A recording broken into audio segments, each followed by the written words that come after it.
Isang panibagong umaga ang sa ating pinagpala. Malinaw na isip, buhay at panibagong lakas. Sa maghapong paggawa hanggang sa payapang pagtulog, tanging sambit ng puso, Ama, salamat po. Salamat po. Ibahagi pagpapala sa makakasalamuha, ang pagmamahal ng Diyos na sa atin ay lumikha. At sama-samang sambitin na may galak sa puso, Ama, salamat po. Pasimula ng umaga at damhin ng pagpapala, araw ay gawing payapa na Espiritong Banal ang kasama. May matibay na pag-asa, tayo ay mga pinagpala na tanging sambit ng puso, Ama, salamat po.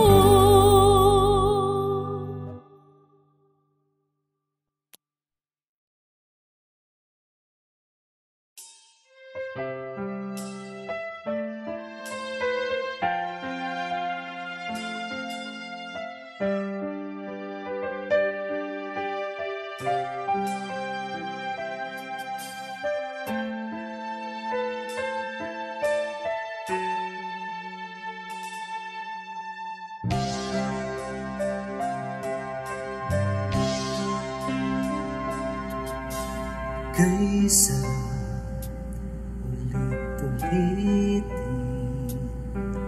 sabihin mahal kita, mga salita nagmumula sa puso taimtim, mga salitang pusang naramdaman, pintig ng puso natin nagsasabi, Panginoon, inibig kita.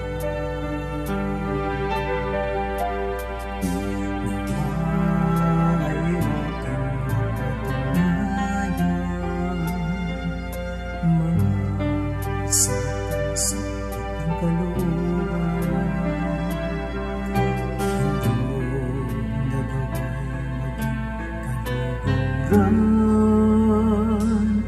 laging inanasa, matugunan pag-ibig na sinundan.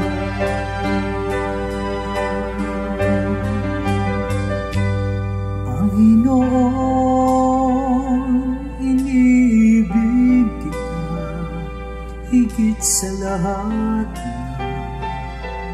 bagay. Kalooban mo ang pangunahin sa aking buhay. Sa iyo ang pagtitiwala ay ganap na ibinibigay. Ang buong ako sa iyo lang ialay. Ang buong ako sa iyo lang ialay. Ang buong ako sa iyo lang ialay.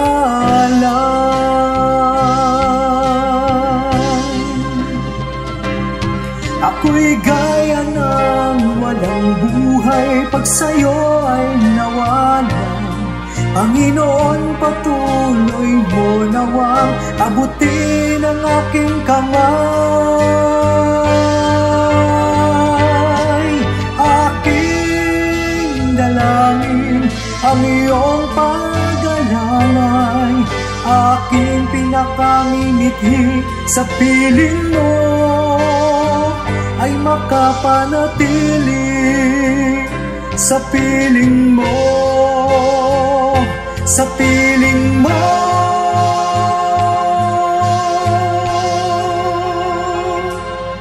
Panginoon,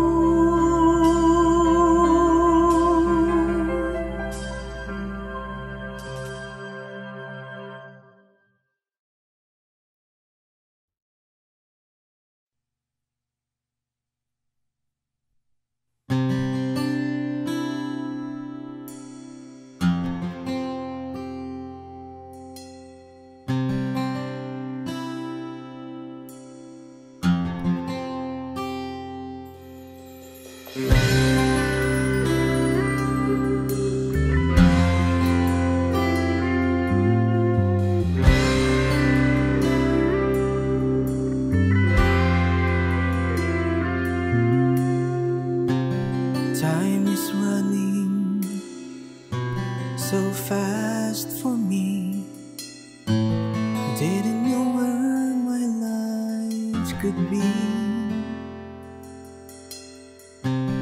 I forgot that I'm a soul hiding beneath my body and bones.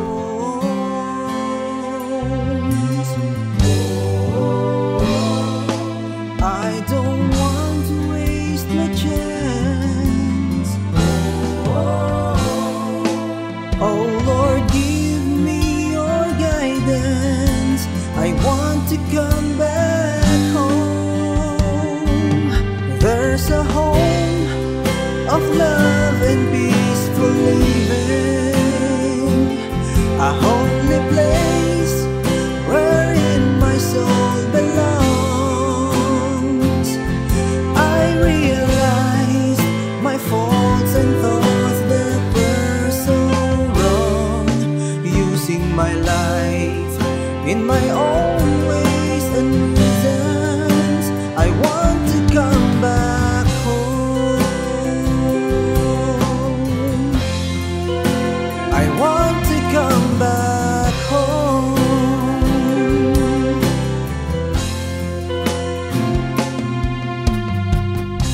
I'm living the life borrowed from God. Make things right. Someday you'll return up above.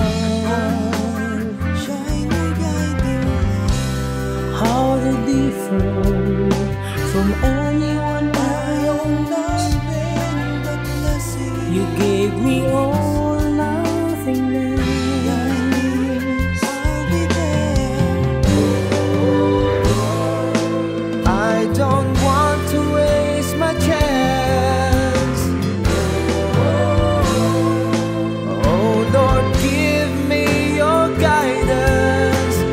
Walk with me, light my way back home. There's a home of love and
Kapayapaan at mapagpalang araw po ang sumaating lahat. Elder Ryan Bernabe, isa po sa mga lingkod ninyo sa kabanal-banalang Iglesia ng Diyos kay Kristo Jesus. Have a morning full of laughter and love and boundless positivity.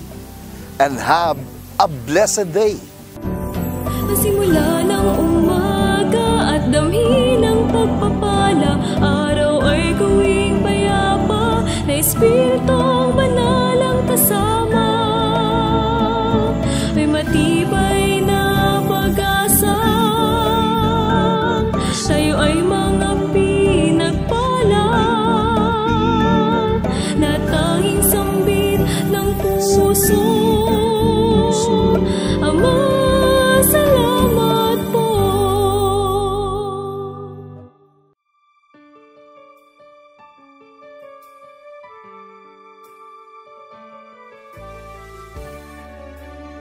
A blessed day to all. Isang pinagpalang araw po ang sumaating lahat. Ang daily reflection natin sa araw na ito na mula sa aklat na Love Notes ay mababasa po natin sa Psalms chapter 118 verse 4. Ganito po ang sinasabi. His mercy and loving kindness endure forever. Psalms chapter 118 verse 4. God healed my soul, strengthened my body, and mended my broken heart. I prayed to Him when I am hurt, weak and confused. He is there when I needed Him.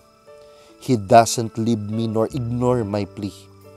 God is my great comfort, my rock and my shield. To whom should I give my trust? Not even to myself. I can only depend on my Lord that loves me so sincerely. He sacrificed and died for my salvation. I will go on in this life's journey. I will not fear. God is with me.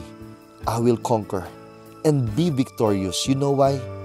Because God said so. Pinagagaling ng Diyos ang aking kaluluwa. Pinalalakas ang aking katawan at inayos ang aking pusong nasaktan. Nanalangin ako sa Kanya nang ako'y masaktan, nang ako'y naging mahina, nang ako'y naguguluhan. Naroon siya kapag kailangan ko siya. Hindi niya ako iniwan o binaliwala sa aking mga daing. Ang Diyos ang aking kapanatagan, ang aking batong matibay at aking kalasag. Kanino ako magkakatiwala? Hindi sa sarili ko o sa kanino man, kundi sa Panginoon lamang na nagmahal sa akin ng tapat. Niaalay niya ang kanyang sarili at namatay para sa aking kaligtasan. Magpapatuloy ako sa paglalakbay sa buhay na ito. Hindi ako matatakot dahil kasama ko ang Diyos. Magtatagumpay ako at hindi mabibigo. Alam mo kung bakit? Sapagkat sinalita ng bibig ng Panginoon.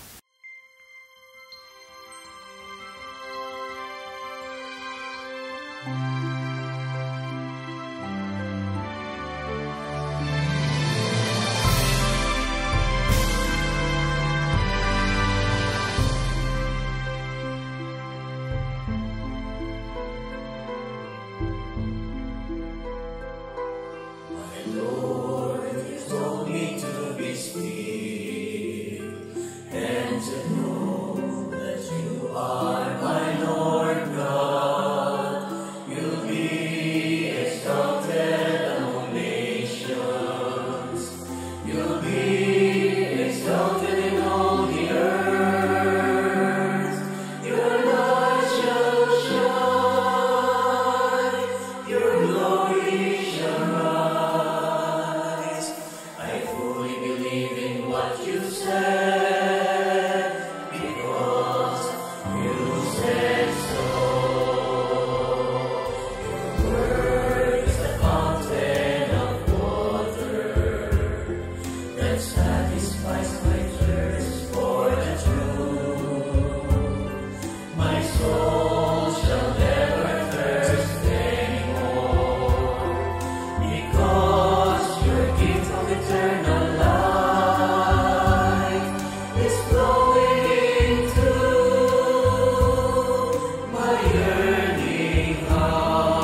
A blessed day to all. Kayo po ay kasalukuyang nanonood ng programang ipinaglilingkod ng kabanal-banalang Iglesia ng Diyos kay Kristo Jesus.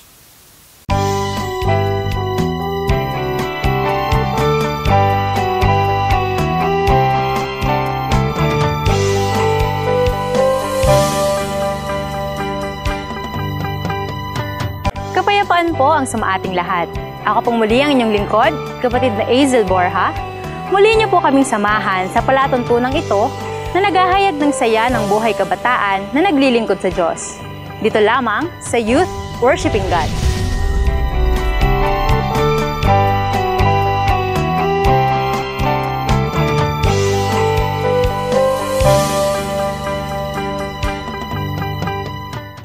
Sa pagtatanghal na ito ng Youth Worshiping God, ating ipagpapatuloy ang pagtalakay sa kahalagahan ng panalangin.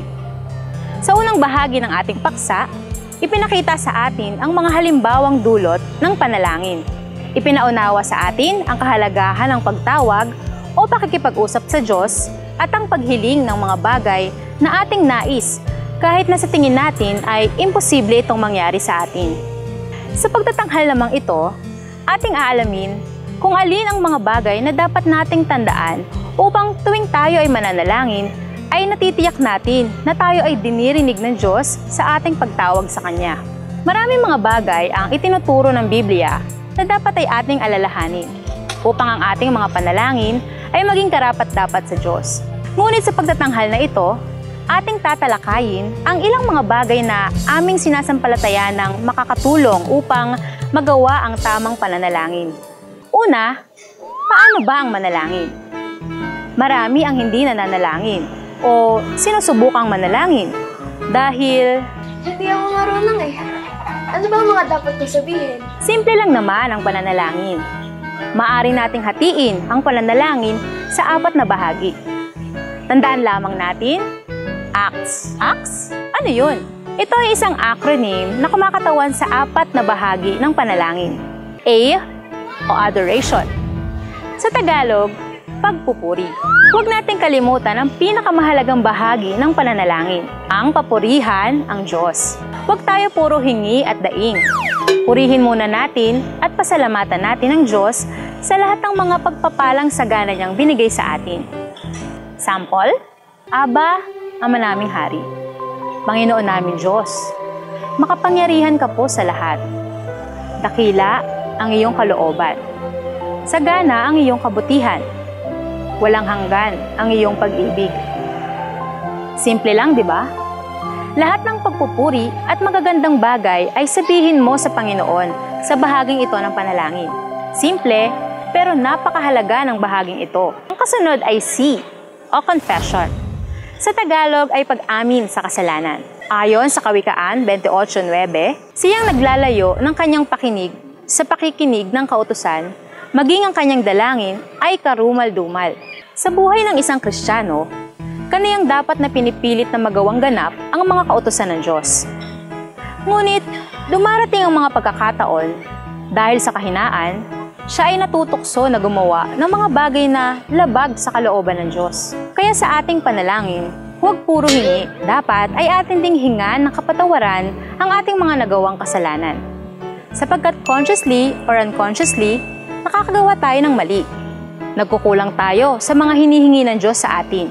Gayun din naman, upang tayo ay patawarin ng Diyos, kailangan ay patawarin muna natin ang mga nagkasala laban sa atin. Gaya ng sinasabi sa Marcos 11:25, kapag kayo'y mananalangin, patawarin muna ninyo ang nagkasala sa inyo upang ipatawad din naman sa inyo ng inyong amang nasa langit ang inyong pagkakasala. Kaya sa tuwing mananalangin tayo, lumapit tayo sa Diyos ng may buong pagpapakababa, umamin sa ating mga nagagawang kasalanan, humingi ng kapatawaran, at mangako ng pagsisisi at pagbabago upang ang ating panalangin ay maging karapat-dapat sa Diyos. Next is T or Thanksgiving. Sa Tagalog ay pagpapasalamat. Sa unang Tesalonica 5:18, sa lahat ng mga bagay ay magpasalamat kayo, sapagkat ito ang kalooban ng Diyos kay Kristo tungkol sa inyo. Ano man ang nangyayari sa atin, huwag kalimutan na sa ating pagdalangin, ay laging magpasalamat sa Diyos. Salamat sa binigay mong buhay at kalakasan. Salamat sa pag-iingat sa kasamaan. Salamat po sa pagbibigay ng aming mga pangangailangan. Kahit dumadaan ka sa mga suliranin, magpasalamat ka sa Diyos. Sapagkat sino ba ang pinanggagalingan ng buhay mo? Ng lakas at kakayanan na harapin at pagtagumpayan ang mga pagsubok. Ang Diyos lang. Kaya bago humingi ng kahit ano sa Diyos, huwag kalimutan na ipagpasalamat ang lahat ng mga ipinagkaloob at pinasagana niya sa atin. Panghuli ay S o supplication. Sa Tagalog, pagsamo o paghiling. Matapos mong papurihan ng Diyos, umamin, pagsisihan ng kasalanan at mangako ng pagbabago at pasalamatan ng Diyos, ito na ang bahagi ng paghingi sa Kanya. Kaya't hingin mo na ang lahat ng ninanais mo sa Diyos. Pero bakit ganun? Parang hindi ko naman tatanggap ang mga pinapanalangin ko sa Diyos. May problema ba? May kulang ba? Tignan natin kung ano ang mga itinuturo ng Biblia para dinggin ng Diyos ang ating mga panalangin. Ayon sa Marcos 11:24, kaya't sinasabi ko sa inyo, ano man ang hingin ninyo sa panalangin, manalig kayong natanggap na ninyo iyon at matatanggap nga ninyo. Kung ikaw ba ay dumadalangin sa Diyos, sumasampalataya ka ba na kayang ibigay ng Diyos ang anumang hihingin mo? Naniniwala ka ba na siya ay Diyos na mapagkaloob at mahabagin? O baka naman, kapag nananalangin ka, may duda ka na Baka hindi dinggin ni Lord ang prayer ko. kapag ikaw ay humihingi sa Diyos, gaya dapat ng nasa iyo na ang hinihingi mo. Kapag ganito ang attitude sa pananalangin, na ipapahayag mo na lubos kang nananalig sa kapangyarihan ng Diyos. Sa ganitong paraan, ikinalulugod ng Diyos na ipagkaloob sa iyo ang iyong hinihiling sa Kanya. Ayon sa Job 22:27, ikaw ay dadalangin sa Kanya at Kanyang diringgin ka, at iyong tutuparin ang iyong mga panata. O baka pray ka lang ng pray sa Diyos, baka hingi ka lang ng hingi sa Kanya, pero hindi mo naman binibigay sa Diyos ang hinihingi niya sa iyo. Ang Diyos ay gaya ng isang tatay. Kapag ang anak ay masunurin, nag-iingat ng bilin at nagpapakabuti, hindi mahirap sa kalooban ng isang ama na ipagkaloob ang hinihiling ng kanyang anak. Sa katunayan nga, kung wala siyang pangbigay, gumagawa pa siya ng paraan para lang maibigay ang kahilingan ng kanyang mabuting anak. Ang amang Diyos ay makapangyarihan sa lahat. Kayang-kaya niyang ibigay ang lahat ng bagay. Kaya't kung tayo ay gumagawa ng kanyang kalooban, tulad ng atin siyang sinasamba, isinasakabuhayan ang kanyang mga kautusan, nagsisisi at lumalayo tayo sa paggawa ng masama, tiyak na didinggin ng Diyos ang ating mga panalangin at ipagkakaloob ang ating mga hinihiling. Ayon sa unang Juan 5:14, hindi tayo nag-aatubiling lumapit sa Kanya, sapagkat alam nating ibibigay niya ang anumang hingin natin na naaayon sa Kanyang kalooban. Yamang alam nating dinirinig nga niya tayo, alam din nating ibinibigay niya ang hinihiling natin sa Kanya.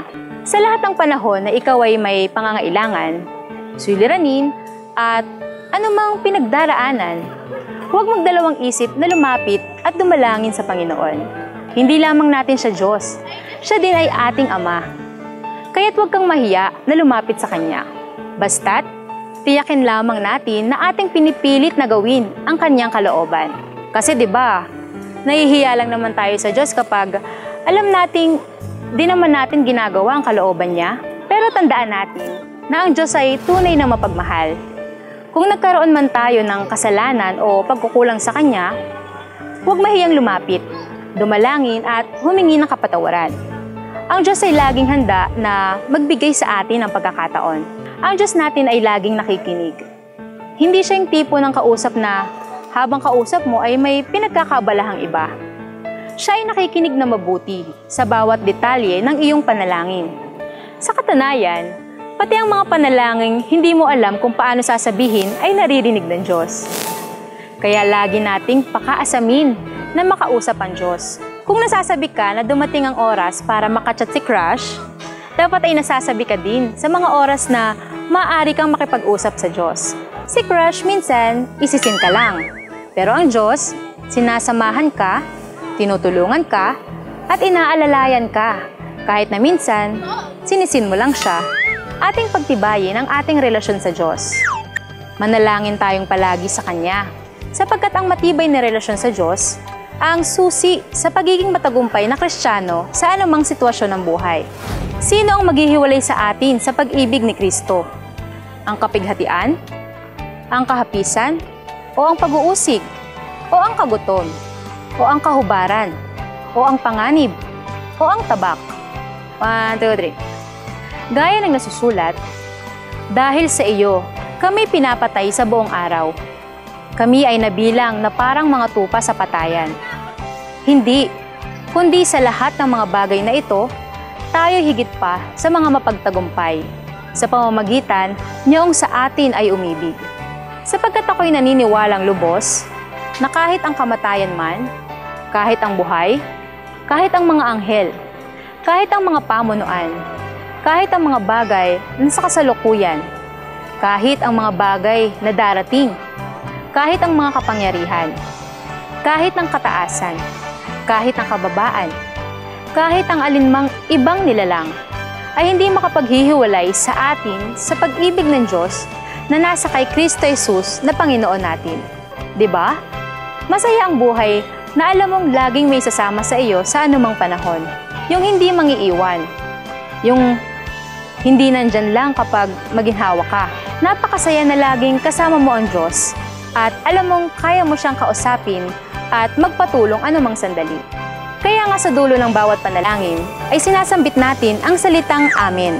Ito ay nangangahulugang tayo ay sumasang-ayon sa kalooban ng Diyos ukol sa ating kapakanan na puro pawang mabuti lamang. Muli, ito po ang inyong lingkod, kapatid na Hazel Borja. Sana ay patuloy niyo po kaming samahan sa mga susunod naming pagtatanghal na nagpapahayag ng kasayahan ng buhay kabataan na naglilingkod sa Diyos dito lamang sa Youth Worshiping God.